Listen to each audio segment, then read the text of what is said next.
तो आप पढ़ेंगे हम लिमिटेड लाइबिलिटी कंपनी के बारे में। Limited liability company is recognised as distinct legal entity. इसको ओनर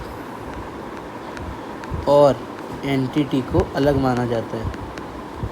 अब इसमें कौन सा कॉन्सेप्ट लग रहा है? Business entity concept. ये हमारा चैप्टर नंबर 3 में पढ़ाया जाता है। ठीक है। लिमिटेड लाइबिलिटी कंपनी और जो भी इनके शेयर होल्डर्स है, इनको दोनों को अलग माना जाता है कि कंपनी अलग है और शेयर होल्डर अलग है। Share holder own shares in company in aim to earn returns on their investment through dividend. Share value appreciation. Share value appreciation मतलब शेयर की दाम बढ़ जाना। which while director can appoint to manage a company on behalf of shareholders.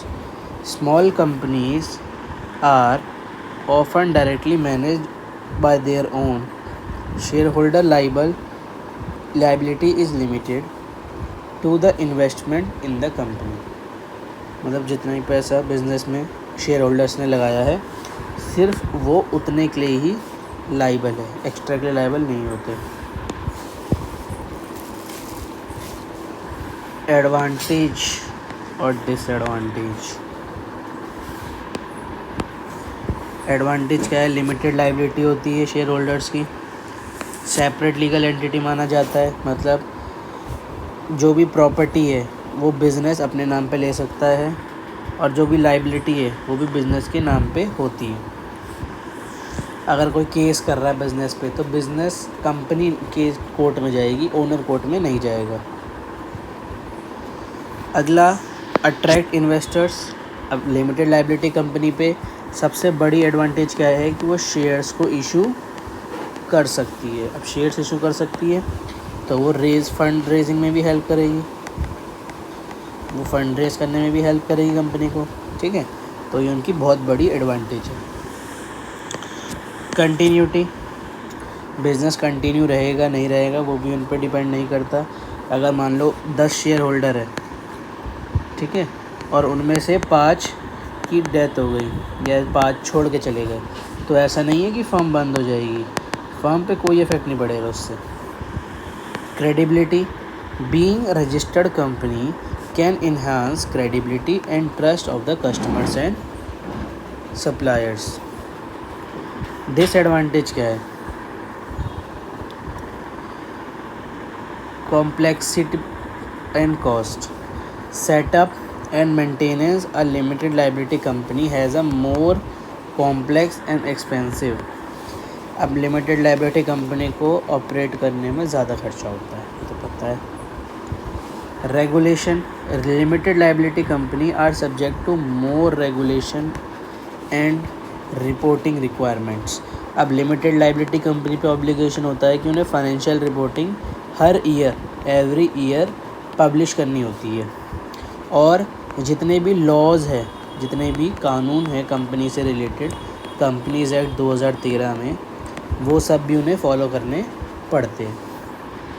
Profit sharing, profit need to share among shareholders as dividend.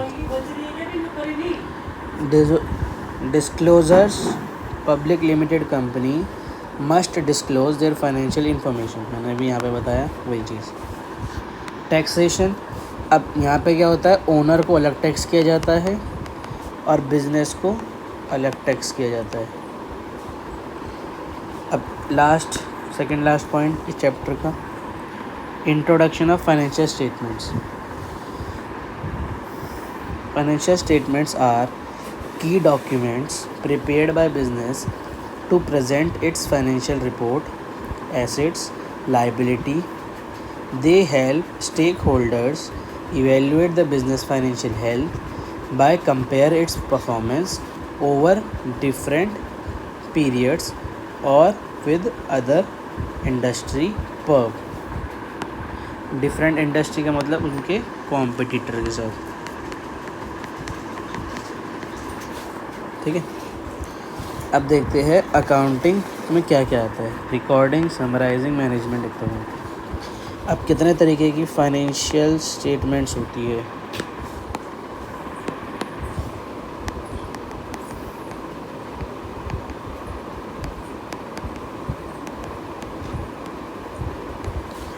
पहला है statement of financial position, जिसको हम balance sheet भी कहते हैं। अगला statement of profit and loss account and other comprehensive income, इसको profit and loss account भी कहते हैं। Statement of cash flow, cash कितना आ रहा है कितना जा रहा है वो इसमें देखा जाता है। Statement of change in equity, मतलब मालिक ने कितने पैसे लगाए थे, कितने निकाल लिए, कितना चेंज आया, क्या चेंज आया, वो सब भी इसमें देखा जाता है। नोट्स टू अकाउंट, मतलब कोई डिटेल इन्फॉर्मेशन है तो वो यहाँ पाई जाती है। आगे देखते हैं। Statement of financial position show at the end of year detail about assets, liability and other source of finance. Statement of profit and loss indicates whether the business has profit, detail cost, trading expense, financial cost and other. Statement of cash flow, statement of change in equity, notes.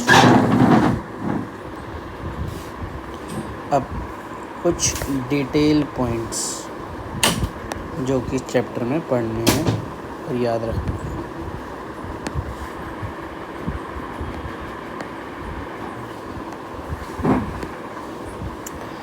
Elements. The elements of financial statements are the fundamental components that focus on making company reports.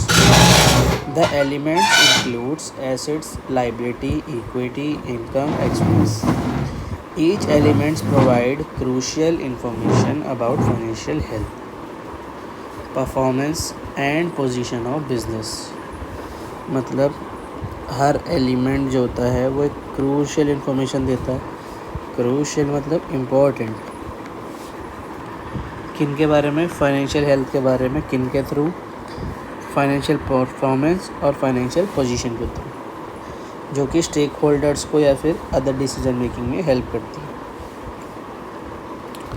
अब ये जो points है ये बहुत important है।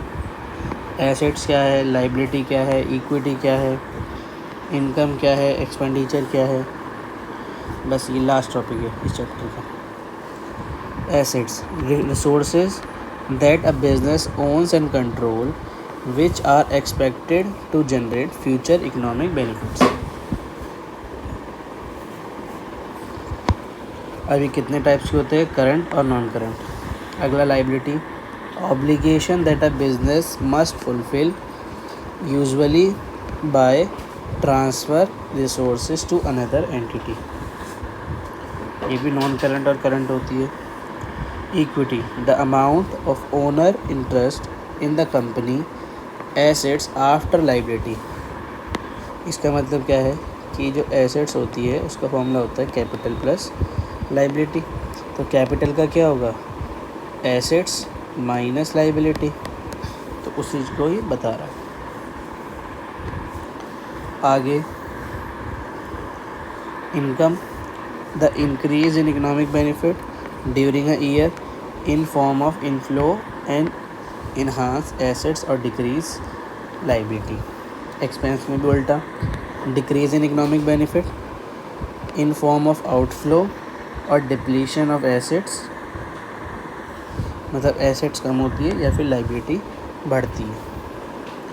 तो बस यही था। एक और है ये टाइप्स, एक ऑपरेशनल एक्सपेंसेस होते हैं, नॉन ऑपरेशनल एक्सपेंसेस होते हैं। ऑपरेशनल एक्सपेंसेस मतलब बिज़नेस को रन करने के एक्सपेंसेस, नॉन ऑपरेशनल मतलब जो अदर एक्सपेंसेस होते हैं। ठीक है, बस यही था इस चैप्टर में। हमारा चैप्टर ख़त्म। चैप्टर की समरी है ये types of business, soul trader पढ़े, पार्टनरशिप पढ़ी, कंपनी पढ़ ली। ये टाइप्स ऑफ बिज़नेस है, इनके अंदर क्या बनाया जाता है, मैनेजमेंट अकाउंट और फाइनेंशियल अकाउंट। फाइनेंशियल अकाउंट में क्या क्या चीज़ें होती हैं, assets, liability, equity, income, expenditure. इसको हम 5 पिलर्स भी कहते हैं। एसेंशियल स्टेटमेंट्स क्या बनती है, financial position, profit loss account, change in equity, cash flow और नोट्स टू अकाउंट। ये सारे पॉइंट्स हमारे अलग अलग चैप्टर है हमारी फाइनेंशियल अकाउंटिंग सब्जेक्ट में। यूज़र्स कौन होते हैं, मतलब किन को हमारी फाइनेंशियल स्टेटमेंट्स की ज़रूरत होती है। इन्वेस्टर्स को, लेंडर्स को, गवर्नमेंट को, सप्लायर को, कस्टमर को, पब्लिक को। और इम्पॉर्टेंट कौन है, गवर्नमेंट, इन्वेस्टर्स और हमारा मैनेजमेंट। ठीक है, तो बस यहीं तक था हमारा चैप्टर नंबर 1। अगर वीडियो अच्छी लगी हो तो लाइक